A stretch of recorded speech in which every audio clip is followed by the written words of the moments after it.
ने cardiologist doctor H के बाली जिहड़े कि पारस हॉस्पिटल के चेयरमैन भी ने। बाली साहब तुहाडा स्वागत है न्यूज़ 18 पंजाब ते। अपने आप दे विच बड़ी सोगमई खबर जिहड़ी आ दर्दनाक खबर अज सामने आई। जिस तरह मौत हुई चौधरी संतोख जिहड़े कि कांग्रेस के संसद मैंबर सन, अपने आप दे विच जिस तरह की मौत हुई, जिस तरह भारत जोड़ो यात्रा का हिस्सा बने, सब तो पहला तो सवाल यही बनता है कि आखिरकार वजह की कही जा सकती है। 76 साल उम्र सी, सर्दी का मौसम सी, करीब 8 डिग्री का जिहड़ा पारा सीगा ते अचानक इस तरह मौत हो जानी। पहला तो सवाल यही बनता है कि किहड़े-किहड़े कारण हो सकते इस उम्र दे विच इस तरह मौत होना।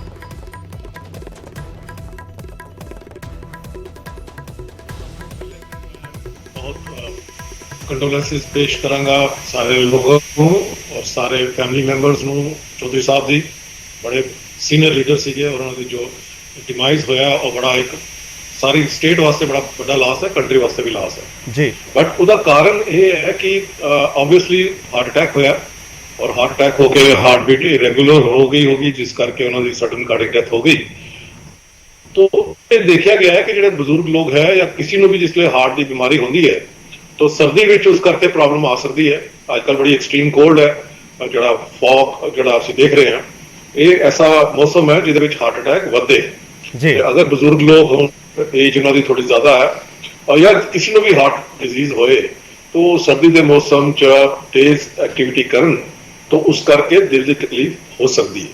तो यही लगता है कि मोस्ट लाइकली उन्होंने पहले दिल की बीमारी होएगी तो ये अज जो उन्होंने एक्टिविटी की एक्सर्शन करके एक्सट्रीम कोल्ड फॉगी वैदर तो उस करके उन्होंने हार्ट अटैक हुआ। जिस करके जिसले हार्ट अटैक होता है तो initial stages heart beat irregular होने का डर रहता है।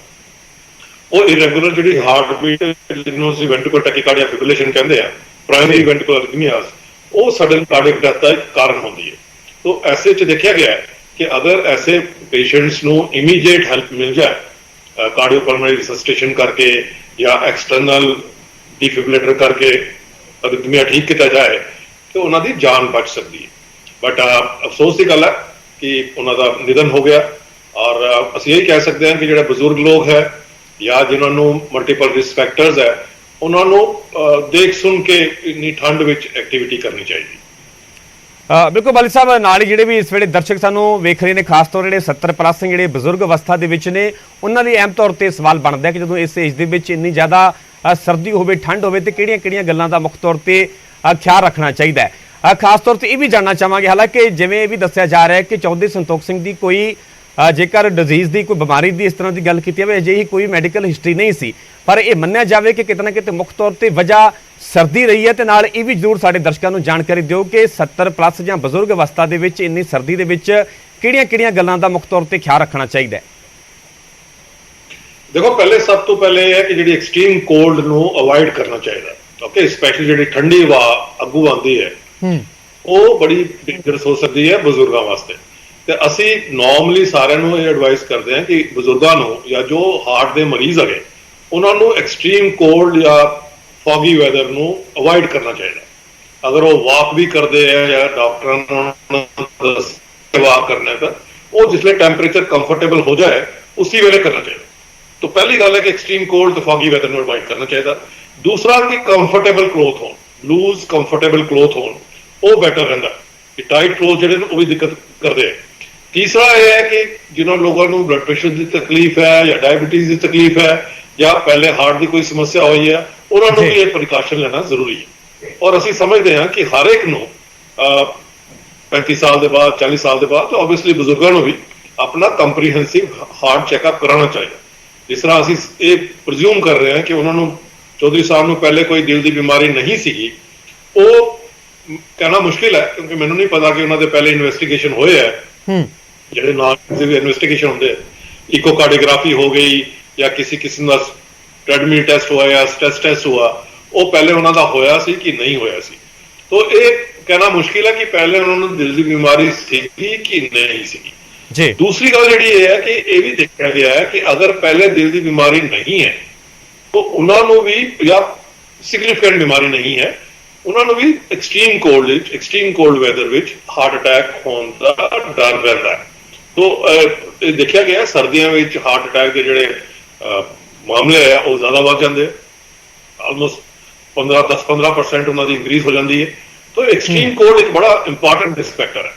तो मैं यही सारे दर्शकों को कहना चाहूँगा कि जो भी बुजुर्ग लोग है उन्होंने अपना कंप्लीट हार्ट चेकअप तो कराना ही चाहिए, बट एक्सट्रीम कोल्ड अवॉइड करना चाहिए। Extreme cold is brisk walking avoid करना चाहिए जी। बट एक सोशल रीजन वास्ते वॉक कर रहे थे ਉਹਦੇ ਤੇ मैं कमेंट नहीं करना चाहूँगा, बट एक सारे बुजुर्गों को मैं राय देना चाहूँगा कि वो एक्सट्रीम कोल्ड ਨੂੰ फॉगी वैदर ਨੂੰ स्पैशली ਅੱਗੋਂ ਸਾਹਮਣੇ ਜਿਹੜੀ ਠੰਡੀ ਹਵਾ ਆ ਰਹੀ ਹੈ ਉਹਨੂੰ ਅਵੋਇਡ ਕਰਨਾ ਚਾਹੀਦਾ ਤੇ ਉਹਦੇ ਵਿੱਚ ਸਾਨੂੰ ਬ੍ਰਿਸਕ ਵਾਕਿੰਗ ਵਗੈਰਾ ਨੂੰ ਅਵੋਇਡ ਕਰਨਾ ਚਾਹੀਦਾ। ਕੰਫਰਟੇਬਲੀ ਲੂਜ਼ ਪਾ ਕੇ ਹੀ ਥੋੜਾ ਡਿਊਟੀ ਕਰਨੀ ਚਾਹੀਦੀ। ਅੱਛਾ ਡਾਕਟਰ ਸਾਹਿਬ, ਆਮ ਤੌਰ ਤੇ ਜਦੋਂ ਅਜਿਹੀਆਂ ਖਬਰਾਂ ਸਾਹਮਣੇ ਆਉਂਦੀਆਂ ਨੇ ਅਕਸਰ ਸੁਣਨ ਨੂੰ ਮਿਲਦਾ ਹੈ ਕਿ ਹਾਰਟ ਅਟੈਕ ਹੋ ਗਿਆ, ਹਾਰਟ ਫੇਲ ਹੋ ਗਿਆ। ਹਾਲਾਂਕਿ ਟੈਕਨੀਕਲ ਸ਼ਬਦ ਹੈ, ਜੇਕਰ ਤੁਸੀਂ ਸੌਖੇ ਸ਼ਬਦਾਂ ਦੇ ਵਿੱਚ ਦਰਸ਼ਕਾਂ ਨੂੰ ਸਮਝਾ ਸਕੋ, ਅਲੱਗ-ਅਲੱਗ ਇਹਨਾਂ ਨੂੰ ਡਿਫਾਈਨ ਕਰ ਸਕੋ ਕਿ ਹਾਰਟ ਅਟੈਕ ਕੀ ਹੁੰਦਾ ਹੈ, ਹਾਰਟ ਫੇਲ ਕੀ ਹੁੰਦਾ ਹੈ। देखो तीन चीजा की, पहली है हार्ट अटैक, दूजी है सडन कार्डियक डेथ ते तीजी है हार्ट फेलियर। ये तीनों अलग अलग चीजा जी। ओके, आप ऑसिलेशन है बट इंडिपेंडेंट चीजा की। हार्ट अटैक का मतलब है कि दिल की वर्किंग नाड़ी, हार्ट की तीन नाड़ियां होंगी, दो खब्बे पासे एक सज्जे पासे, उन्हां चों एक major artery which suddenly blockade हो जाए तो वो नाड़ी जिहड़े हार्ट के मसल नूं सप्लाई कर रही है ब्लड, वो ब्लड नहीं मिलता तो वो मसल डेड हो जाता। ये हार्ट अटैक एक नाड़ी का सडनली बंद हो जाना क्लॉट करके, वो heart attack. Sudden cardiac death का मतलब है कि हार्ट बीट जी है बंदे की इरेगुलर हो गई, इन्नी इरेगुलर हो गई और फास्ट हो गई वड्डे चैंबर की कि वो ब्लड सप्लाई बॉडी के सारे आर्गनस नूं नहीं पहुंचा पा रही, तो वो अगर थोड़ी देर रहिंदी है तो वो सडन कार्डियक डेथ है। बिकॉज ब्लड सप्लाई ब्रेन नूं नहीं मिलती, बॉडी के बाकी आर्गनस नूं नहीं मिलती, तो उन्होंने डेथ हो जाती है। इन्हूं sudden cardiac death is arrhythmic death. Arrhythmic death का मतलब है कि हार्ट बीट इरेगुलर ते फास्ट हो गई। ਉਹਦੇ ਬੜੇ ਕਾਰਨ, ਇੱਕ ਕਾਰਨ ਉਹਦੇ ਵਿੱਚ ਹਾਰਟ ਅਟੈਕ ਵੀ। तो हार्ट अटैक ਤੇ ਸਡਨ ਕਾਰਡੀਅਕ ਡੈਥ ਦਾ ਜਿਹੜਾ ਰਿਲੇਸ਼ਨ ਹੈ ਕਿ ਕੁਝ ਮਰੀਜ਼ਾਂ ਨੂੰ ਜਿਨ੍ਹਾਂ ਨੂੰ ਹਾਰਟ ਅਟੈਕ ਹੁੰਦਾ ਹੈ ਉਹਨਾਂ ਨੂੰ ਇਮੀਡੀਏਟਲੀ ਨਾੜੀ ਬੰਦ ਹੋਣ ਦੇ ਬਾਅਦ ਹਾਰਟ ਬੀਟ ਇਰੈਗੂਲਰ ਤੇ ਫਾਸਟ ਹੋ ਜਾਂਦੀ। ਉਹਨਾਂ ਨੂੰ ਅਸੀਂ ਕਹਿੰਦੇ ਆ ਪਹਿਲੇ ਅੱਧੇ ਘੰਟੇ ਹਾਰਟ ਅਟੈਕ ਹੋਣ ਦੇ ਬਾਅਦ ਪ੍ਰਾਇਮਰੀ ਵੈਂਟੀਕੂਲਰ ਅਰਿਥਮੀਆਸ, ਸਡਨ ਕਾਰਡੀਅਕ ਡੈਥ। ਸੋ ਹਾਰਟ ਅਟੈਕ ਕਰਕੇ ਸਡਨ ਕਾਰਡੀਅਕ ਡੈਥ ਹੋ ਜਾਂਦੀ ਹੈ। ਬਟ ਸਡਨ ਕਾਰਡੀਅਕ ਡੈਥ ਦੇ ਹੋਰ ਵੀ ਬੜੇ ਕਾਰਨ, मसल की बीमारी हो, डायलेटेड कार्डियोमायोपैथी है, हाइपरट्रॉफिक कार्डियोमायोपैथी है, रिस्ट्रिक्टिव कार्डियोमायोपैथी है, कई बार दवाइयां करके हो जाती है और एक प्रॉब्लम है जिस करके हार्ट बीट इरेगुलर हो जाती है। तो मैं दोबारा रिपीट करांगा कि हार्ट अटैक करके भी सडन कार्डियक डेथ होगी, इंपॉर्टेंट कारण। बट सडन कार्डियक डेथ के होर भी कारण है। हार्ट फेलियर का मतलब है कि हार्ट का मसल कमजोर हो गया। नॉर्मली जी पंपिंग एक्शन है साड़ी 55% तो ऊपर होगी, जो अस इजेक्शन फ्रैक्शन कहते हैं इकोकार्डियोग्राफी का डायग्नोसिस। जिससे पंपिंग एक्शन कमजोर हो जाती है तो हार्ट पूरी तरह नाल ब्लड पंप नहीं कर पाता, तो ਉਹਦੀ इनलार्जमेंट हो जाती है तो बॉडी विच साडे साल्ट ते फ्लूइड रिटेन करना शुरू हो जाता है। उस करके बंदे नूं साह चढ़दा है, रात नूं सोए साह चढ़दा है, सीधे लेटन करके साह चढ़दा है, पैरों ते सोजिश हो जाती। ये हार्ट फेलियर दे साइन है। तो हार्ट फेलियर का कारण है हार्ट मसल कमजोर हो जाना। ਡਾਕਟਰ ਸਾਹਿਬ ਨਾਲ ਥੋੜੇ ਸ਼ਬਦਾਂ ਦੇ ਵਿੱਚ ਜਵਾਬ ਚਾਹਾਂਗਾ। ਜਦੋਂ ਅਸੀਂ ਬਜ਼ੁਰਗਾਂ ਦੀ ਗੱਲ ਕਰ ਰਹੇ ਹਾਂ, ਬਜ਼ੁਰਗ ਅਵਸਥਾ ਦੀ ਗੱਲ ਕਰ ਰਹੇ, ਇੰਨੀ ਸਰਦੀ ਦੇ ਮੌਸਮ ਦੇ ਵਿੱਚ ਖਾਸ ਤੌਰ ਤੇ ਬਜ਼ੁਰਗਾਂ ਦਾ ਖਾਣ ਪੀਣ ਦੀ ਗੱਲ ਕੀਤੀ ਜਾਵੇ, ਡਾਈਟ ਦੀ ਗੱਲ ਕੀਤੀ ਜਾਵੇ, ਉਹ ਖਾਣਾ ਪੀਣਾ ਕਿਸ ਤਰ੍ਹਾਂ ਦਾ ਹੋਣਾ ਚਾਹੀਦਾ ਜਾਂ ਕਿਸ ਤਰ੍ਹਾਂ ਡਾਈਟ ਦੇ ਵਿੱਚ ਅਜਿਹੀਆਂ ਚੀਜ਼ਾਂ ਨੂੰ ਸ਼ਾਮਲ ਕੀਤਾ ਜਾਵੇ ਇਸ ਕਰਕੇ ਅਸੀਂ ਅੱਤ ਦੀ ਸਰਦੀ ਤੋਂ ਬਚ ਸਕੀਏ? ਦੇਖੋ ਖਾਣੇ ਤਾਂ ਅਸੀਂ ਸਮਝਦੇ ਹਾਂ ਕਿ ਦੇ ਸ਼ੁੱਡ ਬੀ ਵੈਲ ਹਾਈਡਰੇਟਡ, ਉਹਨਾਂ ਨੂੰ ਅੱਛੇ ਫਲੂਇਡ ਅੱਛੀ ਤਰ੍ਹਾਂ ਲੈਣੇ ਚਾਹੀਦੇ और प्रोटीन रिच डाइट लेनी चाहिए। कुछ लोग समझते हैं कि जो साढ़े ड्राई फ्रूट है that may be useful, it's okay, we can take that, but basically ये कि गुड न्यूट्रिशनल डाइट लैन और हाइड्रेशन ठीक करके रखन तो वो ठीक गल है। सब तो इंपॉर्टेंट गल है कि अपने आप ने कपड़े जिहड़े ने वो थोड़े गर्म वार्म ते नाले कंफर्टेबल कपड़े पहन, ठीक है, और एक्सट्रीम कोल्ड ते फॉगी वेदर ਨੂੰ अवॉइड करन। That is what it is. ठीक है डॉक्टर HK बाली जी, ਤੁਹਾਡਾ ਬਹੁਤ ਬਹੁਤ ਧੰਨਵਾਦ ਸਾਡੇ ਨਾਲ ਜੁੜਨ ਵਾਸਤੇ। ਤੁਸੀਂ ਬੜੇ ਵਿਸਥਾਰ ਦੇ ਨਾਲ ਪੂਰੀ ਜਾਣਕਾਰੀ ਸਾਡੇ ਨਾਲ ਸਾਂਝੀ ਕੀਤੀ, ਸਾਡੇ ਦਰਸ਼ਕਾਂ ਦੇ ਨਾਲ ਸਾਂਝੀ ਕੀਤੀ ਹੈ, ਬਹੁਤ ਬਹੁਤ ਮਿਹਰਬਾਨੀ। ਸੋ ਦਰਸ਼ਕਾਂ ਨੂੰ ਜ਼ਰੂਰ ਇਸ ਗੱਲ ਦੀ ਸਮਝ ਆਈ ਹੋਵੇਗੀ ਕਿ ਇੰਨੀ ਅੱਤ ਦੀ ਸਰਦੀ ਦੇ ਵਿੱਚ ਖਾਸ ਤੌਰ ਤੇ ਜਿਹੜੇ ਬਜ਼ੁਰਗ ਨੇ 60-70 ਸਾਲ ਜਿਨ੍ਹਾਂ ਦੀ ਪਲੱਸ ਉਮਰ ਹੈ, ਉਹਨਾਂ ਨੂੰ ਇਹਨੇ ਸਰਦੀ ਦੇ ਮੌਸਮ ਦੇ ਵਿੱਚ ਕਿਸ ਤਰ੍ਹਾਂ ਦਾ ਖਿਆਲ ਰੱਖਣਾ ਚਾਹੀਦਾ, ਕਿਵੇਂ ਸਰਦੀ ਤੋਂ ਬਚਣਾ ਚਾਹੀਦਾ ਹੈ।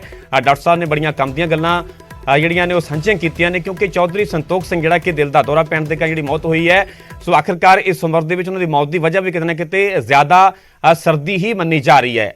ਚੌਧਰੀ ਸੰਤੋਖ ਸਿੰਘ ਜਿਹੜੇ ਕਿ ਭਾਰਤ ਜੋੜੋ ਯਾਤਰਾ ਦਾ ਹਿੱਸਾ ਬਣੇ ਹੋਏ ਸਨ, ਜਦੋਂ ਲਗਾਤਾਰ ਅੱਗੇ ਵਧੇ ਸਨ ਤੇ ਇਸੇ ਦੌਰਾਨ ਹੀ ਦਿਲ ਦਾ ਦੌਰਾ ਪੈਂਦਾ ਉਹਨਾਂ ਨੂੰ। ਹਾਲਾਂਕਿ ਹਸਪਤਾਲ ਦੇ ਵਿੱਚ ਦਾਖਲ ਵੀ ਕਰਵਾਇਆ ਜਾਂਦਾ ਹੈ, ਪਰ ਡਾਕਟਰਾਂ ਦੇ ਵੱਲੋਂ ਉਹਨਾਂ ਨੂੰ ਮ੍ਰਿਤਕ ਐਲਾਨ ਦਿੱਤਾ ਜਾਂਦਾ ਹੈ। ਸੋ ਸਾਰੇ ਬਜ਼ੁਰਗਾਂ ਵਾਸਤੇ ਖਾਸ ਤੌਰ ਤੇ ਅਸੀਂ ਜਿਹੜੀ ਜਾਣਕਾਰੀ ਸਾਂਝੀ ਕਰ ਰਹੇ ਹਾਂ ਕਿ ਇੰਨੀ ਅੱਤ ਦੀ ਸਰਦੀ ਦੇ ਵਿੱਚ ਅਵਾਇਡ ਕਰੋ ਘਰੋਂ ਬਾਹਰ ਨਿਕਲਣਾ। ਸਰਦੀ ਦੇ ਮੌਸਮ ਦੇ ਵਿੱਚ ਸਰਦੀ ਤੋਂ ਬਚਣ ਦੀ ਕੋਸ਼ਿਸ਼ ਕਰੋ, ਉਸ ਤਰ੍ਹਾਂ ਦੀ ਡਾਈਟ ਲੈਣੀ ਚਾਹੀਦੀ ਹੈ, ਉਸ ਤਰ੍ਹਾਂ ਦਾ ਖਾਣ ਪੀਣ ਹੋਣਾ ਚਾਹੀਦਾ ਹੈ। ਸੋ ਖਾਸ ਤੌਰ ਤੇ ਇਹਨਾਂ ਸਾਰੀਆਂ ਗੱਲਾਂ ਦਾ ਖਿਆਲ ਰੱਖ ਕੇ ਅਸੀਂ ਇੰਨੀ ਜ਼ਿਆਦਾ ਸਰਦੀ ਤੋਂ ਠੰਡ ਤੋਂ ਆਪਣੇ ਆਪ ਨੂੰ ਬਚਾ ਸਕਦੇ ਹਾਂ।